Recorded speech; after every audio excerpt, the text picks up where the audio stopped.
tao, DPWH lang. Ano ba yung kwenta ko? 30% ng ating kabangbayan na uuwi sa korupsyon. Ito, dadawit pa dyan ang mga lindol, dadawit pa dyan ang mga baha, bagyo. Kaya yun po, kung ako sa inyo, pakinggan natin ang tarot. To make everything okay, ang dapat ibalik sa Pilipinas, na mahal ng kalikasan at ng universo. At itong dalawang ito ay isuko sa Pilipinas. Dahil hindi po hihinto, yung sinasabi nila na mamamatay ang kaso, hindi po. Taong bayan na po ang gagawa ng parang para. Kung ihinto man ang usapin, yun po ay panandalian na hinto lang, pero ang taong bayan ay gagalaw at gagalaw. Yes. Good morning mga kasama. Nandito na naman si Kuya Goods nagbabalik. At syempre, kung di ka pa nakasubscribe sa ating channel, pa-subscribe na lang po at hit mo na rin yung bell para updated ka sa ating mga video. Balitaktakan, bangayan, naku po, siraan. Ano yung kahinatnan nitong mga balita na ito? At isang presidente, si Bak! Naku, bago ito Oh, at isang tahimik lang nagwala. Daw di umano. Sandamakmak na ghost project Naku, nabisto. Yan yung mga balita ngayon Naku, ang hirap kasi dito sa mga to. Banat kayo ng banat, hindi nyo pala kayang pangatawanan. Ang alin? Di ba nagkaroon ng girian itong pag-uusap na nababanggit na may insertion. Piniliwanag naman na maayos ng isang katunying. May insertion. Pinaliwanag din ng isang senador. May insertion naman talaga. Hindi nakukuha ng babae kung ano yung punto. Di ba? May insertion. Tama. Ginamit mo ba sa tama? Yun ang tanong. Nako. Nagkakaroon na ho ng mahabang usapin. At ano ba ito?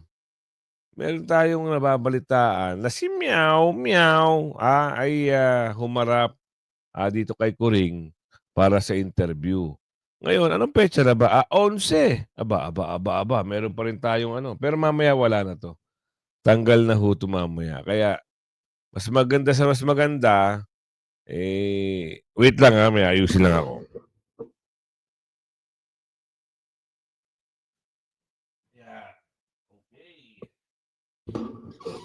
Alright. Yun. Sabi, ang title, Crazy. Kayo ho ba ay naniniwala na ang mama ang batang ito ay merong something? Ako hindi. Ang paniwala ko dito kay Kong Barsaga ay isang tapang, magaling, matalino at handang humarap sa hamon ng buhay. Pasok na natin. Ano bang balita ngayon? Mukhang nangangamoy away na ito sa issue ng insertion ni Senator Risa Hontiveros ang kanyang mga taga-suporta. Idinamay na ang pamilya ni Katunying, maging ang kanyang relihiyon na Iglesia ni Cristo. Ngunit heto ang kaabang-abang. Sa naging Facebook Live ni Katunying, kanyang binigyan ng challenge o china-challenge niya si Senator Risa Hontiveros na maglabas ng pruweba na talagang fake news ang hawak na dokumento ni Anthony Taberna o alias Katunying o sa mga nasabi ni Katunying sa kanyang Facebook Live ang fake news patungkol sa budget insertion ni Senator Risa Hontiveros. Nasaktan kasi at tila hindi matanggap ng mga kakamping na mayroong insertion si Senator Risa Hontiveros. Bagay na kanyang itinanggi. Pero nang maglabas na ng resibo si Katunying, dito na nagalit ang mga kakamping. Kaya't para matapos na ang panggugulo ng mga kakamping kay Katunying at sa kanyang pamilya, china-challenge na ni Katunying, Senator Risa Hontiveros, na magpakita ng mga dokumento, ebidensya na fake news ang mga sinabi ni Katunying at fake news ang kanyang mga ipresentang dokumento ng budget insertion ni Risa Hontiveros. Ano yan? Lumabas na ang ebidensya, resibo kung ika nga. Papaano mo ngayon? Papaano mo ngayon ipagtatanggol yan? Ayan, may resibo, lumabas, listahan. Doon naman sa mga nagtatanggol, aba. Tignan nyo, yung pinagtatanggol nyo. Kaya tama yung banat ni Katunying eh. Yung hipok, hipok. Ano ba ibig sabihin nun? Ano ba sa Tagalog ng hipok? Ito, ibig sabihin, binibida mo yung sarili mo, nagmamalinis ka, pero deep inside, baho, mabantot ang loob. Yun ang paliwanag niya. Napanood niyo ba yung video natin kagabi? Yun. Kaya nga natatawa siya. Sumasang-ayon ako, sabi niya. Sumasang-ayon ako sa sinabi ni Lai. Hindi natin alam kung sino pinapatamaan nila eh. Baka sila nagpapatamaan. Dito, pasok natin dito kay Kong Kiko Barsaga. Ano ba yung interview ni Meow? In-interview kasi siya. Hindi natin alam kung anong laman ng usapin na ito. Mas maganda, malinaw, kasi bukas is the last, ngayon yung last day nung ano, di ba? Kasi bukas parang meron ata mga peaceful rallying gaganapin. Hindi lang natin alam kung saan yung specific na lugar. Kasi, di ba sabi niya nga sa post niya, wait for the final announcement kung anong oras at saan ang lugar. Naku. Baka nandito yun sa usapin na ito. Abangan natin na pasok. Is that your, pinapanindigan mo talaga yun? Yun yung ano? political slogan ko. Yung iba, di ba, may mga... Ulitin natin hindi nyo napanood eh. Handa na ba kayo? Handa na kaya si Congressman Kiko Barsaga of the 4th District of Cavite sa ating mga tanong. Ayan. Corina meets Kiko. O ano? Meow. Is that your, pinapanindigan mo talaga yun? Yun yung ano? political slogan ko. Yung iba, di ba, may mga... Ano sila? May mga tagline sila. Yung sa akin, Ganon. Okay. So, naintindihan na yan ng constituency mo. well, yung mga pusa doon naiintindihan nila. Pero yung mga tao hindi na masyado maintindihan. Hindi masyado. Pero, sa kagaganyan mo, you were elected into office. Yes. Oo. Na walang daya. Sino ba ang kalaban mo? I guess, Mga... go ahead. what? You're saying No, I something. guess, malakas ka talaga or malakas yung ugong ng inyong apelyido doon. Siguro yun din yun. Kasama din yun. Kasi, nung tumakbo ako for Congress, 6 years na akong incumbent city councilor. Kasi mga kalaban ko naman, wala naman masyado kasi kadalasan yung mga nakakalaban ko for city council, for Congress, yung mga lagi nang tumatakbo doon tapos natalo lang naman sila. So every 3 years nag-iipon sila and Okay. wasting their money. Oh. Well, They're trying. okay, That's okay. good to see. What do you think about political dynasties? Because I think many of your family members are in office. Not that it's illegal, of course, it's Yes. totally legal. Kaya nga nakaupo sila ngayon. Pero what do you think about that?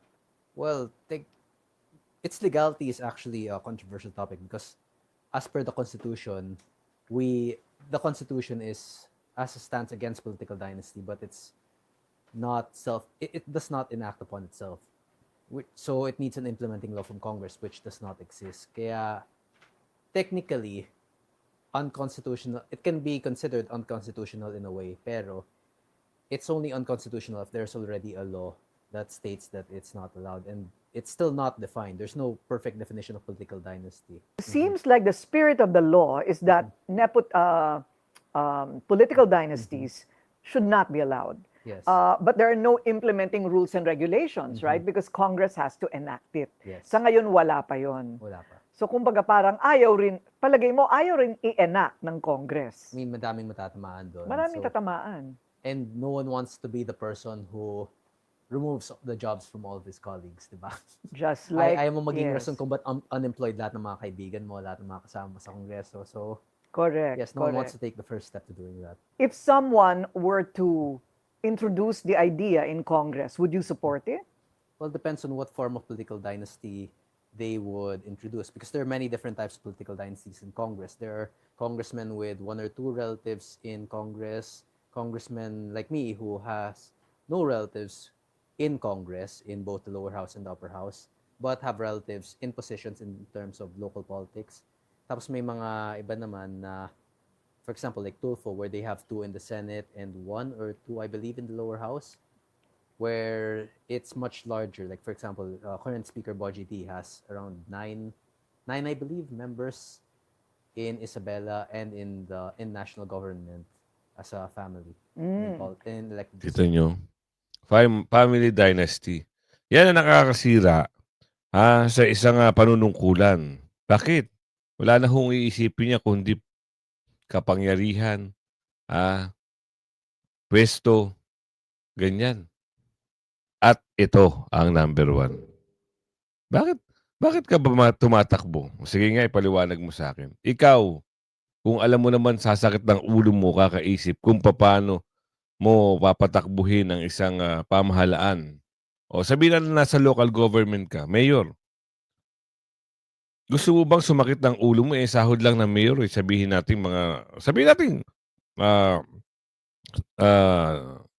300,000. O sabihin natin na, let's say 200,000. Papasakitin mo ulo mo sa buong syudad. Yan lang ang sahod mo. Tapos marami ka pang problema, marami ka pang makakalaban. Hindi ho. Bakit? Alam yun man kung bakit sila nagtatakbuhan. Oo. Huwag na tayo maging impokrito. Oo. Kaya ho nagtatakbuhan yan. Meron ho yan sarili-sariling kagustuhan. Alam nyo kung ano? Ito lang yan ang sagot. Ano yun? Hindi na ako nagsalita. Ito lang ang sagot. Oo. Kaya yung dynasty na yan, yung na political dynasty na yan, malabong mawala yan.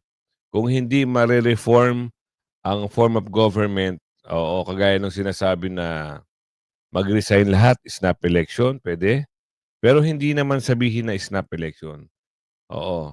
Simulan lang dun sa tuktok, kagaya ng ginawa ni Tatay Digong, sinimulan niya sa tuktok hanggang doon sa baba. Sabagitin natin, lahat ng nasa ayos si Tatay Digong para maliwanagan kayo. Oo, yung mga nagbubulag-bulagan sa katotohanan, babanggitin ko.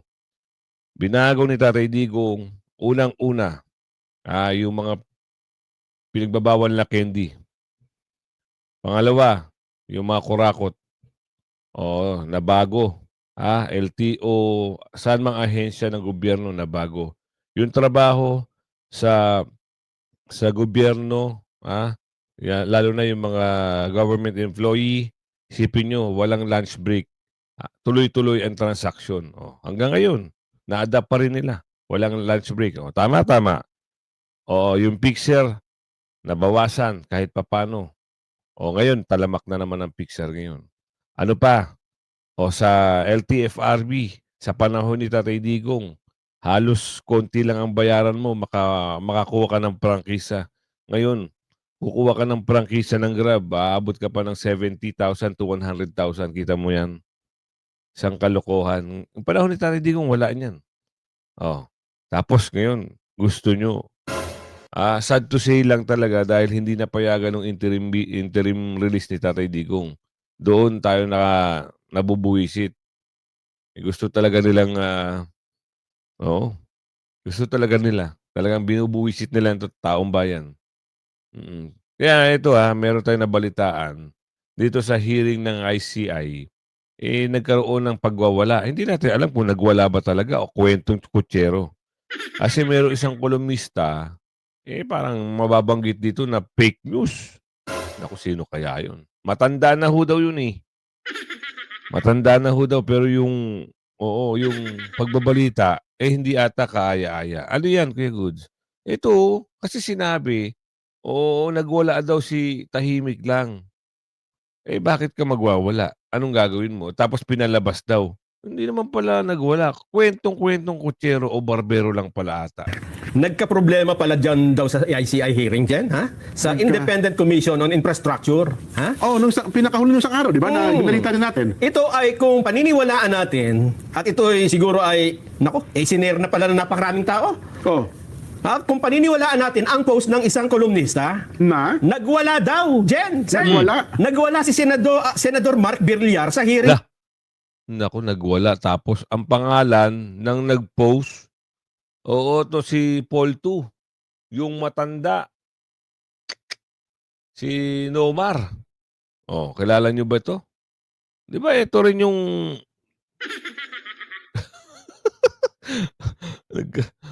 pasensya na mamaya ito, tatanggalin na to. Tapos, di ba nagka-black eye yun?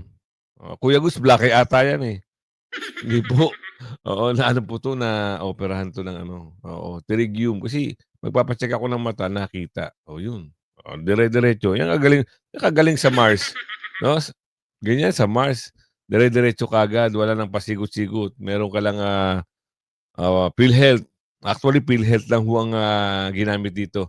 Sa mga nagtatanong pala, no, nag-o-opera po sila ng cataract tsaka pterygium. So, kung active yung PhilHealth nyo, good for PhilHealth, no? Nagagamit po yung PhilHealth. Basta active lang. Oo. Comment lang kayo. Baka matulungan natin kayo. Meron kayong pugita o pterygium. Oo. Mag-comment lang po kayo. Actually kasi, meron silang location na pinag-ooperahan sa Paco, Manila at sa Laguna at sa Cavite. So doon ho yung ano, ang babayaran nyo lang sa gamot is 500. The rest wala na, PhilHealth na. Si PhilHealth na ho magbabayad. So hindi natin na parang kung province kayo, kung halimbawa nasa Isabela, Baguio, ay naku, mahihirapan po kayo kasi ano kayo, schedule eh. Pero sabi ko nga sa inyo, mabilis. Hindi kayo abutin ng pila-pila, walang ganun. Basta active yung PhilHealth nyo, go. Basta comment lang kayo, baka matulungan ko kayo. Tuloy. Ng Independent Commission on Infrastructure.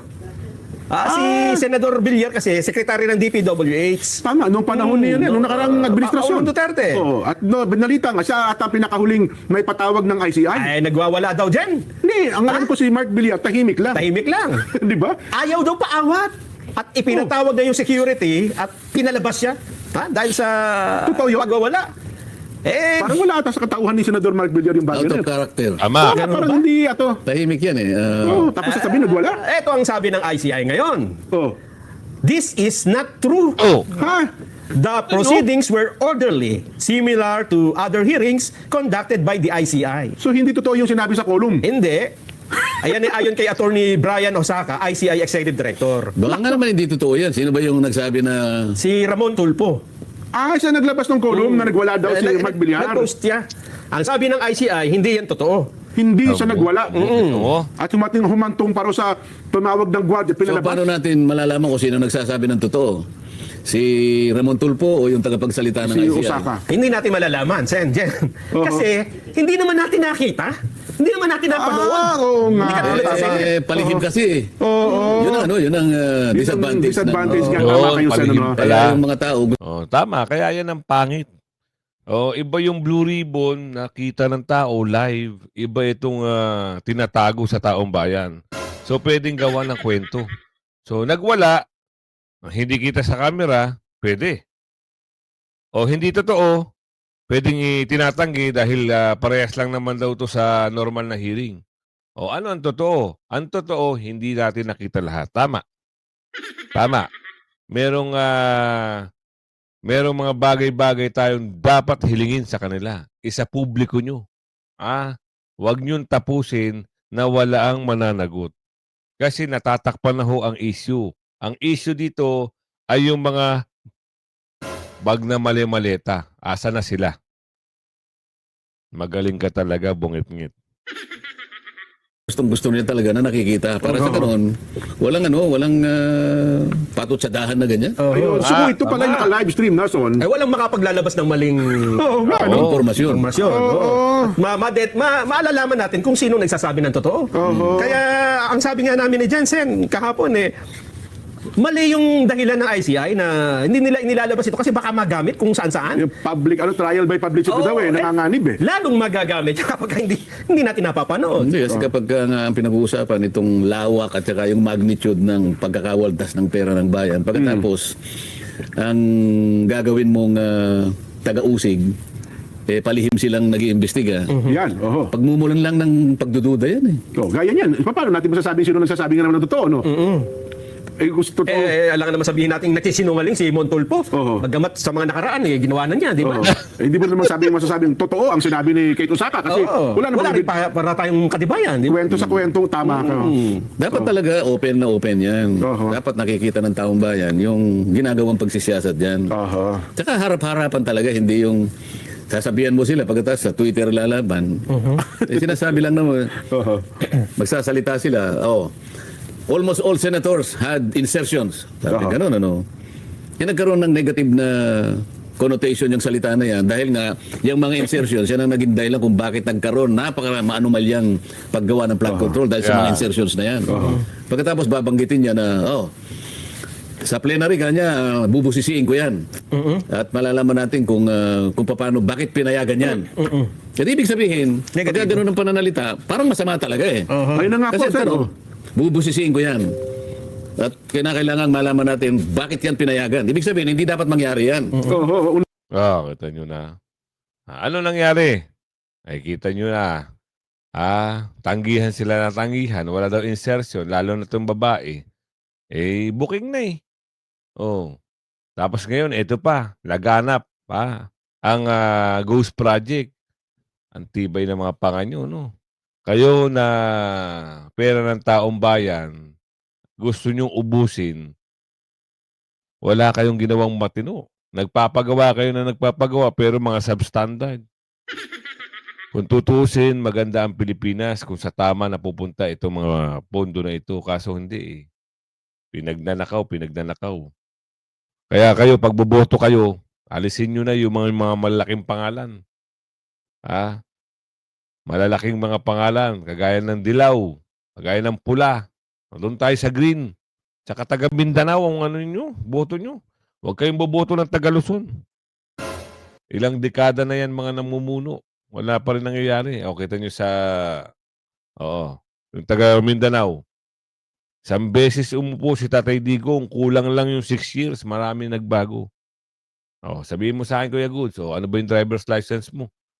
Ano ba yung passport mo? Hindi ka na magpabalik-balik. NBA mo. Saglit lang mo makukuha. Hindi ka na katulad dati pipila na napakatagal. Yung SS mo. Diba? Ano pa ba? Sige, kwento mo sa akin. Kung ano yung hinangaan mo sa namuno na taga Mindanao. Napakagaling. Kaya, isa lang masasabi natin. Kahit ano pang sabihin nyo, Duterte pa rin. Sa budget, ayaw ko kung nandun kayo, sa budget deliberation, meron din palang mga ghost projects sa DA, sa Department of Health, at saka DOH. Ang sinabi ko nga sa iyo, itong kwenta nating 1 trillion, na bali ito yung taba sa tao. DPWH lang. Ano ba yung kwenta ko? 30% ng ating kabangbayan na uuwi sa korupsyon. 30%, ikatlong bahagi. Kaya nga utang na tayo ng utang eh. Nako. Isip-isipin mo. Next year, ano yung budget natin? 6.7 trillion. Magkano ang projected revenue? Nelson. Ikaw ba magbabudget ka 6.7 trillion next year, 2026? Ang projected revenue mo 5 trillion. Hindi kapos. Kulang ka ng 1 trillion. 1.7 trillion. Utang ka talaga. Ilan yun, di ba? Opo. Katakot-takot na utang.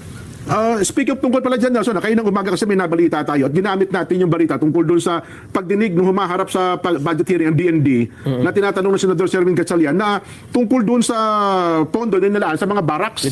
Yung TICAS. Program. Yes, naglabas po na pahayag ngayon ng AFP. Statement. Sabi niya, the Armed Forces of the Philippines strongly denies and condemns the malicious claims circulating online alleging the existence of 15 billion pesos military growth project from 2023 to 2025. These accusations are completely false, irresponsible, and clearly intended to discredit the AFP and its leadership.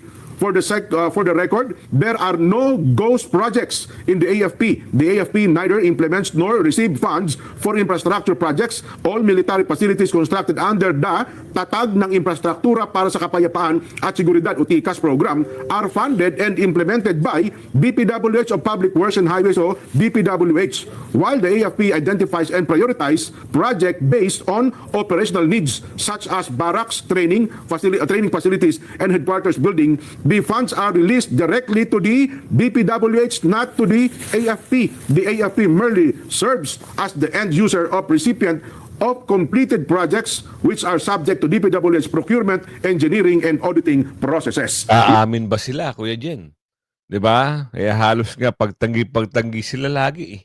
Kaya yung mga yan, wala ka nang aasahan sa mga yan. 'Di ba? Halos deny ng deny. Eto mga matindi. Na-freeze na yung asset ng ibang senador. Bakit ito si Balulong hindi kayang irekomenda ng ICI na i-freeze yung asset? Bakit? 'Di ba sobrang halata? Sa nagpapatuloy na investigasyon ng Independent Commission for Infrastructure ICI, unang dumating sa CICC si dating DPWH Undersecretary Emil Sadain.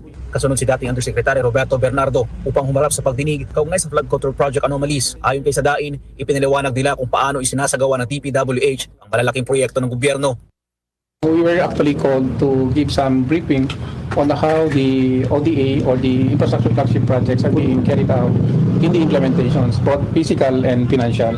This is one way also of ensuring transparency among big-ticket projects. Habang tikom naman ang bibig ni former Yusek Roberto Bernardo na siyang nagdawit sa pangalan ni Senator Chis Escudero, former Senators Nancy Binay at Revilla na tumanggap umano ng kickback.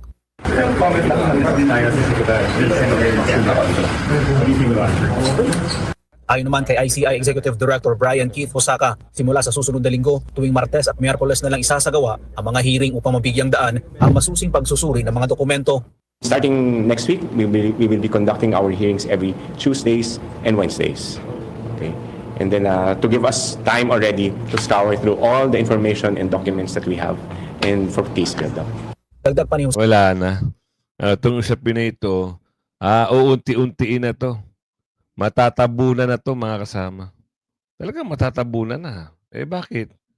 Starting next week, 2 beses na lang. Dapat nga dyan, di ba, sa publiko. Dapat tapusin yung hearing. At dapat yung pag-freeze ng asset, kasama si Balulong. Bakit hindi? Tanong. Hosaka, muling ipapatawag sina Bernardo at ang mag-asawang Diskaya habang inaasahan din ang pagdalo ng bagong resource persons, kabilang si Senador at dating DPWH Secretary Mark Villar. Are you looking at Secretary Senator Villar? That's a possibility, yes. Why that? I have no idea. It's a commission. And why? Yeah. Because he was a former secretary of the DPWH. Right? Pinadala na rin ng imbitasyon sina Romualdez at Zaldico para sa susunod na hearing. In fact, I think, according to our secretariat, he was invited already. But I just have to find out if the summons or the subpoena was actually received. Gayunman, nilinaw ni Hosaka na hindi pa kasama sa rekomendasyon ng komisyon ang pagpapa-freeze ng assets ni Romualdez. He was not part of the recommendation in that filing of ours in the Office of the Ombudsman. Bakit hindi? Siya nga yung nakatuon yung tao sa kanya, sa kanila ni bakit hindi sa kanya? Yan ang tanong. Kung ako, ang tatanungin, abangan natin kung ano yung magiging eksena. Baka magaya. Ang Pilipinas dito sa mababalitang ito, naku, wag naman. Wag naman tagalan. Sana sa madaling panahon. Ano ba yan, Kuya Goods? Ano yan?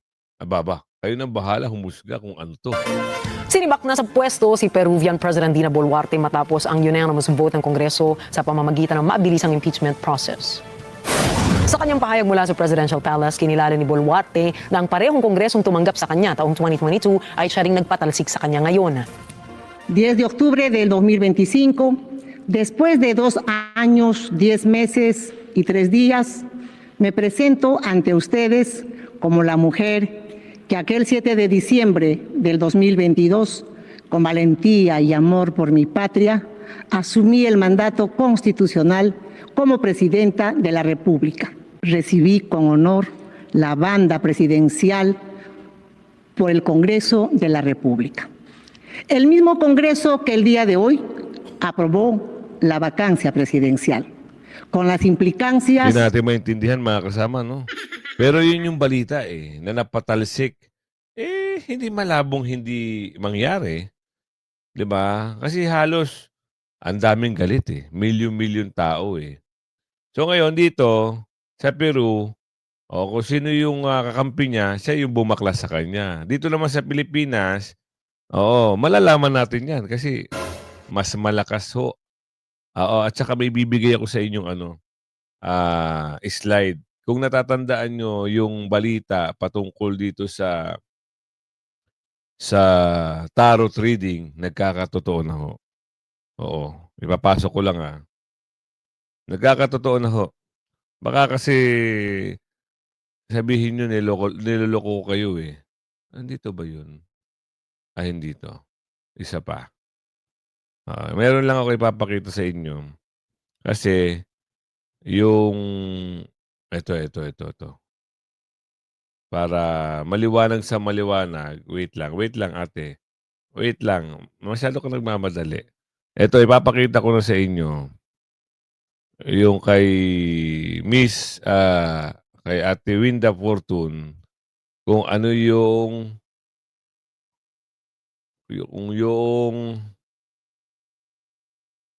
Antala. Ang taong bayan po ay hindi hihinto. Magkakagulo. Nako, yun na. Sunod-sunod po yan, pati kalikasan. Makikidawit na. Hindi hihinto ang ating kalikasan hanggat hindi nababalik ang ating Duterte. Si Tatay Digong, Antala. Ang taong bayan po ay hindi hihinto. Magkakagulo. Sunod-sunod po yan, pati kalikasan. Makikidawit na. Hindi hihinto ang ating kalikasan hanggat hindi nababalik ang ating Duterte.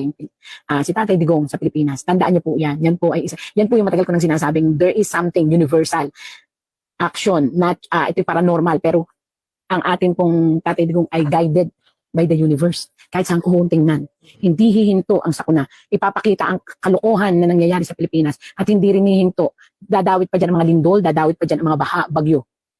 Kaya yun po, kung ako sa inyo, pakinggan natin ang tarot. To make everything okay, dapat ibalik sa Pilipinas na mahal ng kalikasan at ng universo. At itong dalawang ito ay isuko sa Pilipinas. Dahil hindi po hihinto. Yung sinasabi nila na mamamatay ang kaso, hindi po. Taong bayan na po ang gagawa ng parang para. Kung ihinto man ang usapin, yun po ay panandalian na hinto lang, pero ang taong bayan ay gagalaw at gagalaw. Salamat po. Kikilabutan Ito po yung nakita ko. Ang layo pa ng 2028, pero puro botohan. Yung sumasabay pa po ang kalikasan natin. May lindol pa pong parating, ha? Pero ito'y tatama naman po. Pababa. Mindanao. Tapos, manggagaling po ang lindol sa ilalim ng dagat. Tapos, Manila. Nangyari na nga yan. Baguio. Ang dami po magaganap. Pero Manila. hindi pa po yun ang the big one. Kaya huwag mo mag-alala. Kaya lang pinaghahanda na po ang Pilipino. In bagyo. In baha. Kaya, sana bago ang lahat, huwag nating kalimutan na maaaring nangyayari ito kasi nakikisimpatya ang universe sa isang tao na nais nilang maibalik. Totoo po yan. Kahit anong tingin ko, ganun po talaga. Antala. Wala kayong magagawa dyan. Dahil yan, unang nabanggit na yan bago tumama yung mga sakuna na yan. 'Di ba? Tama nga sinabi niya. Parting Mindanao. Nagkaroon nga ng parang tsunami pa nga Nakita sa video At merong siyang sinabi doon, Manila, Luzon, sa Baguio. Nakita mo, yung Baguio, 'di ba? Nung kahapon lang. Yung the big one, hindi pa yan daw. Pero, huwag kayong mag-alala. Ito naman isang preparasyon, awareness. Para kung sakali na tumama nga yan. Kasi universe na nagsasalita dyan Diba? Sila parang parang sa kasangkapan lang sila para magbigay ng babala. Binigyan sila ng talento na ibahagi yung mga ganung bagay. Kagaya nung sinabi, hindi titigil ang kalikasan hanggat hindi ibinabalik si Tatay Digong. Totoo. Kasi nakikita na natin yung mga nangyayari. Kaya kung umabot ka sa video natin ito, hanggang sa muli, pakilaging share. Bye-bye.